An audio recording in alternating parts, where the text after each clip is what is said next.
خبر شامل کریں گے۔ پاکستان تحریک انصاف پی ٹی آئی نے سپریم کورٹ میں ایڈ ہاک ججز لانے کے فیصلے کے خلاف سپریم جوڈیشل کونسل جانے کا اعلان کر دیا۔ ذرائع کے مطابق ایڈ ہاک ججز کی تقرری کے معاملے پر قومی اسمبلی میں اپوزیشن لیڈر عمر ایوب اور opposition leader senator Shibli Faraz نے جوڈیشل کمیشن کو خط لکھنے کا فیصلہ کیا ہے۔ خط میں جوڈیشل کمیشن نے ایڈ ہاک ججز کی تقرری پر مخالفت سے باقاعدہ آگاہ کیا جائے گا۔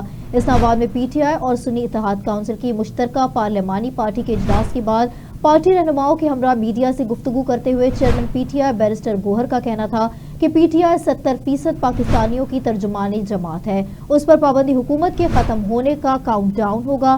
انہوں نے کہا کہ سپریم کورٹ میں ایڈ ہاک ججز کو لگایا جا رہا ہے، ہم سمجھتے ہیں کہ اقدامات بدنیتی پر مبنی ہیں۔ 4 ایڈ ہاک ججز کو ایک ساتھ لانے کے فیصلے کی مذمت کرتے ہیں۔